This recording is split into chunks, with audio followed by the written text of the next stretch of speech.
Assalamualaikum warahmatullahi wabarakatuh. Alhamdulillahil malikil diyan alladzi kitabil alaina siyam fi syahri Ramadan. Wassalatu wassalamu ala Muhammadin sayyidina waladil adnan wa ala alihi wa sahbihi wa tabi'ihi ala marid zaman. Asyhadu an la ilaha illallah wahdahu la syarika lah al-munazzahu 'anil jismiyati wal jihati waz zaman wal makan. Wa asyhadu anna sayyidana Muhammadan abduhu wa rasuluh alladzi kana khuluqul Qur'an. Amma ba'd. Para hadirin jamaah subuh yang insyaallah dirahmati Allah Subhanahu wa taala. Pada kesempatan kali ini izinkan Al-Fakir akan membacakan hadis arba'in yang ke-24 yang berkaitan dengan beberapa larangan, yaitu berupa berbuat zalim. Dalam hadis yang panjang ini ada banyak pesan yang disampaikan Allah Subhanahu wa taala kepada Rasulullah sallallahu alaihi wasallam yang kemudian didawuhkan untuk kita semua sebagai hamba-hambanya. Hadis ini memiliki pesan yang sangat jelas dalam setiap redaksinya yang disampaikan oleh Allah kepada Rasulullah sallallahu alaihi wasallam. Karena hadis ini juga merupakan hadis qudsi, hadis yang mencakup dasar-dasar fundamental dalam Islam dan berbagai masalah furu' serta adab-adabnya. Pesan yang pertama yaitu larangan berbuat zalim. An Abi Dzar Al-Ghifari radhiyallahu anin Nabi sallallahu alaihi wasallam fima yarwihi an rabbih azza wa jalla annahu qala ya ibadi inni haramtu zulma ala nafsi wa ja'altuhu bainakum muharraman fala tadhalamu, yang artinya dari Abu Dzar Al-Ghifari radhiyallahu dari Nabi sallallahu alaihi wasallam, beliau meriwayatkan dari Allah azza wa jalla, sesungguhnya Allah berfirman, wahai hambaku, sesungguhnya aku mengharamkan kezaliman atas diriku dan aku menjadikan kezaliman itu haram di antara kalian, maka janganlah kalian saling menzalimi. Jamaah rahimakumullah. Dalam redaksi hadis yang pertama ini, Allah Subhanahu wa taala telah mengharamkan kezaliman atas dirinya dan juga melarang terjadinya kezaliman di antara hamba-hambanya. Oleh karena itu, kita dilarang berbuat zalim kepada siapapun, termasuk terhadap alam dan makhluk hidup lainnya. Islam melarang umatnya untuk merendahkan atau menzalimi kelompok lain, terlebih dalam bentuk tindakan kekerasan seperti pembunuhan yang merupakan dosa besar. Hal ini menunjukkan bahwa Islam sebagai agama yang rahmatan lil alamin, rahmat bagi seluruh alam, dan menekankan nilai kedamaian, keselamatan dan kenyamanan bagi seluruh umat manusia. Selain itu, Islam juga melarang seorang mencela dirinya sendiri, baik dalam keadaan serius maupun bercanda. Maka bagi siapapun yang memiliki kebiasaan mencela diri sendiri, hendaklah berhati-hati dan segera menghentikan kebiasaannya, karena hal itu termasuk dalam perbuatan yang dilarang oleh Allah Subhanahu wa taala. Selanjutnya, kezaliman itu terbagi menjadi dua perkara, yaitu yang pertama menzalimi diri sendiri. Dalam hal ini, perbuatan zalim yang paling parah adalah berbuat syirik kepada Allah Subhanahu wa taala. Sebagaimana yang difirmankan Allah di dalam Al-Qur'an, A'udzu billahi minasyaitonir rajim. Bismillahirrahmanirrahim. Wa idz qala Luqmanu li ibnihi wa huwa ya'idhuhu ya bunayya la tusyrik billah innasyirkal dzulmal 'adzim, yang artinya, dan ingatlah ketika Luqman berkata kepada anaknya di waktu ia memberi pelajaran kepadanya, hai anakku, janganlah engkau mempersekutukan Allah, sesungguhnya mempersekutukan Allah adalah benar-benar kezaliman yang besar. Quran surah Al-Luqman ayat 13. Selanjutnya, kezaliman yang kedua yaitu seorang hamba menzalimi orang lain. Dalam hadis disebutkan, fa inna dima'akum wa amwalakum wa a'radakum bainakum haramu ka hurmati yaumikum hadza fi syahrikum hadza fi baladikum hadza, yang artinya sesungguhnya darah, harta, kehormatan di antara kalian itu haram sebagaimana haramnya hari kali ini, hari bulan ini dan negeri kalian ini. Hadis riwayat Bukhari.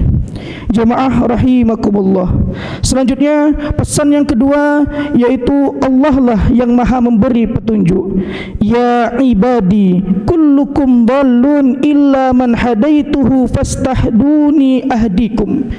Wahai hamba-hambaku, kalian semua sesat kecuali orang-orang yang telah aku beri petunjuk. Maka hendaklah kalian minta petunjuk kepadaku, pasti aku akan memberinya. Pada dasarnya manusia dalam keadaan sesat kecuali mereka yang diberi petunjuk oleh Allah Subhanahu wa taala. Oleh karena itu, kita wajib senantiasa memohon petunjuk hanya kepadanya agar selalu berada di jalan yang lurus. Hadirin, hal ini juga semakna dengan firman Allah Subhanahu wa taala di dalam Al-Qur'an, "Wa kadzalika auhayna ilaika ruhan min amrina ma kunta tadri mal kitab walal iman." Yang artinya, dan demikianlah kami wahyukan kepadamu wahyu Al-Quran dengan perintah kami. Sebelumnya kamu tidaklah mengetahui apakah isi Alkitab atau Al-Quran ini, dan tidak pula mengetahui apakah iman itu. Quran surah Asy-Syu'ara ayat 52. Oleh karena itu, manusia pada asalnya dilahirkan dalam keadaan fitrah, yaitu menerima kebenaran. Jika Allah memberi petunjuk pada seseorang, Allah akan memberinya sebab dengan diajarkannya mengenai petunjuk, jadilah dia orang yang mendapatkan petunjuk dengan perbuatannya. Setelah sebelumnya dia menjadi orang-orang yang mendapatkan petunjuk dengan kekuatan pada dirinya. Jamaah rahimakumullah. Pesan selanjutnya di dalam hadis qudsi ini yaitu bahawa kita manusia sebagai makhluk akan terus bergantung kepada Allah Subhanahu wa taala. Ya ibadi kullukum jai'un illa man at'amtuhu fastat'imuni ut'imkum. Yang artinya, wahai hambaku, kalian semua adalah orang-orang yang lapar kecuali orang yang aku beri makan, maka hendaklah kalian minta makan kepadaku, pasti aku memberinya. Ya ibadi kullukum arin illa man kasautuhu fastaqsuni aksukum. Yang artinya, wahai hambaku, kalian semua asalnya telanjang kecuali yang aku telah beri pakaian, maka hendaklah kalian minta pakaian kepadaku, pasti aku memberinya. Manusia pada hakikatnya adalah makhluk yang lemah dan tidak memiliki apa-apa di hadapan Allah Subhanahu wa taala. Segala kebutuhan hidupnya seperti makan, minum, pakaian, fasilitas lainnya merupakan nikmat dan karunia yang diberikan Allah Subhanahu wa taala. Oleh sebab itu, seorang muslim dianjurkan untuk berusaha memenuhi kebutuhan-kebutuhannya dengan bekerja keras dan tidak bergantung pada orang lain. Islam mengajarkan agar umatnya menjadi pribadi yang kuat, mandiri, baik secara fisik maupun materi, sebagaimana para sahabat Rasulullah sallallahu alaihi wasallam yang banyak di antaranya adalah orang-orang yang kaya yang turut menopang dakwah Islam. Hadirin jamaah rahimakumullah. Pesan selanjutnya dari hadis qudsi yang panjang ini adalah bahwasanya Allah Subhanahu wa taala adalah Maha Pengampun. Ya ibadi innakum tughtimuna bil-laili wan-nahar wa ana aghfiru dzunuba jami'an fastaghfiruni aghfir lakum. Yang artinya, wahai hambaku, sesungguhnya kalian berbuat dosa pada malam dan siang hari, dan aku mengampuni dosa-dosa itu semuanya, maka mintalah ampun kepadaku, pasti aku mengampuni kalian. Pada dasarnya, segala yang dilakukan manusia di dunia ini adalah untuk kepentingan akhiratnya, dan di akhirat kelak seseorang hanya akan membawa amal perbuatan selama di dunia. Oleh karena itu, dunia harus dijadikan sebagai ladang untuk menanam kebaikan yang hasilnya akan dipanen di akhirat. Sebagaimana Allah Subhanahu wa taala berfirman, "Wa an laisa lil insani illa ma sa'a." Dan bahwasanya seorang manusia tidak memperoleh selain apa yang telah diusahakannya. Quran surah An-Najm ayat 39. Setiap individu bertanggung jawab atas amal perbuatannya sendiri. Seorang tidak akan dihukum atas dosa orang lain, dan sebaliknya tidak akan mendapatkan pahala kecuali dari amal yang dikerjakannya sendiri sesuai dengan kemampuannya. Jamaah rahimakumullah. Pesan selanjutnya dalam hadis panjang ini yang disampaikan sampaikan kepada kita bahwasanya takwa yang kita perbuat tidak menambah kekuasaan Allah, karena sesungguhnya seluruh amalan yang kita laksanakan, baik itu amalan yang ma'ruf ataupun yang mungkar, akan kembali pada kita sendiri. Ya ibadi innakum lan tablughu darrin fatarduruni wa lan tablughu naf'i fatanfa'uni. Wahai hambaku, sesungguhnya kalian tidak bisa mendatangkan bahaya atau mudarat untukku, dan kalian juga tidak bisa mendatangkan manfaat untukku. Ya ibadi, law anna awwalakum wa akhirakum wa insakum wa jinnakum kanu ala atqa qalbi rajulin wahidin minkum ma zada dhalika fi mulki syai'an. Yang artinya, wahai hamba-hambaku, kalau orang yang pertama dari kalian dan orang yang terakhir, jin dan manusia, semuanya memiliki hati yang paling bertakwa sekalipun, maka itu tidak akan menambah kekuasaanku sekalipun. Ya ibadi, law anna awwalakum wa akhirukum wa insakum wa jinnakum kanu ala afjari qalbin rajulin wahidin ma naqasa dhalika min mulki syai'an.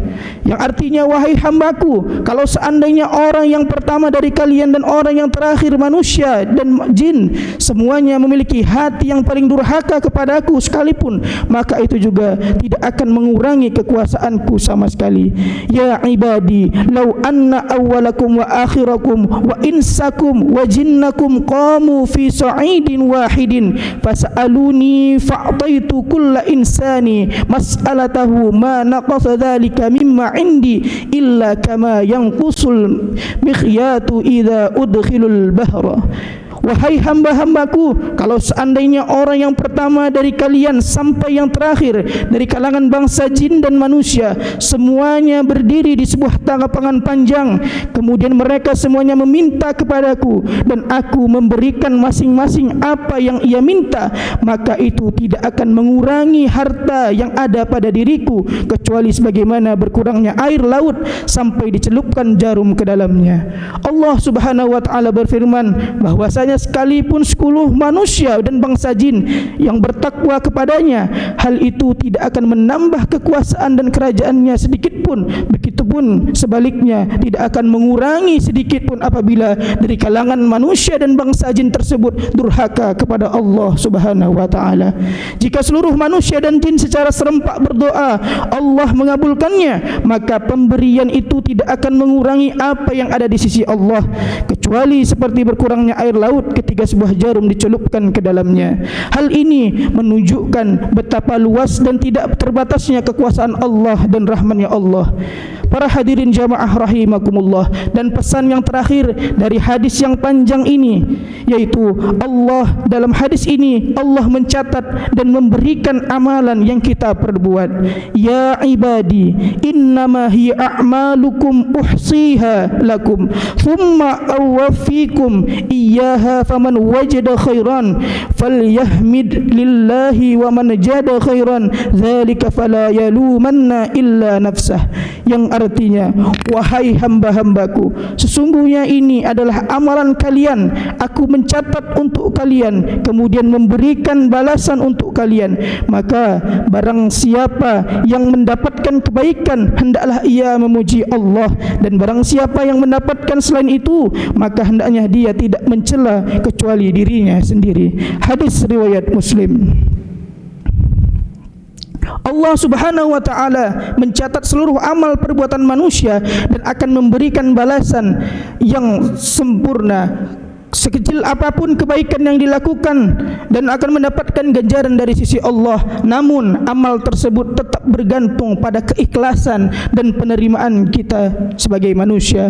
Oleh karena itu, atas segala nikmat yang telah Allah berikan kepada manusia, tidak ada ungkapan yang lebih pantas selain bersyukur kepadanya, meminta pertolongan dan hidayah hanya darinya, serta senantiasa memohon ampunan dan taubat kepadanya. Sebagai bentuk rasa syukur kita, marilah kita memperbanyak zikir kepada Allah dengan membaca subhanallah walhamdulillah wala ilaha illallah wallahu akbar kapanpun dimanapun. Jamaah rahimakumullah, itulah beberapa pesan yang didauhkan oleh Allah Subhanahu wa taala dan disampaikan melalui Rasulullah sallallahu alaihi wasallam di dalam hadisnya kepada kita. Mudah-mudahan di bulan yang suci ini kita dapat melaksanakan apa yang telah diperintahkan oleh Allah Subhanahu wa taala dan menjauhi apa yang telah dilarang oleh Allah Subhanahu wa taala, dan kita menjadi hamba-hamba Allah yang bertakwa dan mendapatkan ganjaran surganya Allah di yaumil akhir kelak. Amin amin ya rabbal alamin. A'udzubillahi minasyaitonir rajim. Bismillahirrahmanirrahim. Alhamdulillahi rabbil alamin. Hamdan yuafi ni'amahu wa yukafi'u mazidah. Ya rabbana lakal hamdu kama yanbaghi li jalali wajhikal karim wa 'azimi sultanik. Allahumma salli wa sallim ala sayyidina Muhammadin wa ali sayyidina Muhammad. Allahumma salli wa sallim ala sayyidina Muhammadin salatan tunjina biha min jami'il ahwali wal afat wa taqdi lana biha min jami'il hajat wa tutahhiruna biha min jami'is sayyi'at wa tarfa'una biha indaka 'ala darajat wa tuballighuna biha aqsal ghayat min jami'il khairat fil hayat wa ba'dal mamat. Allahumma inna nas'aluka lutfa fima jarat bihil maqadir. Allahumma inna nas'aluka min khairi ma salaka minhu sayyidina Muhammad abduka wa rasuluh, wa na'udzu bika min syarri ma ta'adzaka minhu sayyidina wa nabiyyina Muhammad abduka wa rasuluh. Allahumma inna nas'aluka mujibati rahmatika wa azaima maghfiratika wassalamah min kulli ithmin wal ghanimah min kulli birrin wal fawza bil jannah wan najah minan nar wal afwa 'andil hisab. Rabbana la tuzigh qulubana ba'da idh hadaytana wa hab lana min ladunka rahmah innaka antal wahhab. Rabbana atina fid dunya hasanah wa fil akhirati hasanah wa qina 'adzaban nar. Subhana rabbika rabbil 'izzati amma yasifun wassalamun 'alal mursalin walhamdulillahi rabbil alamin. Wallahu muwaffiq ila aqwamit thoriq. Assalamualaikum warahmatullahi wabarakatuh.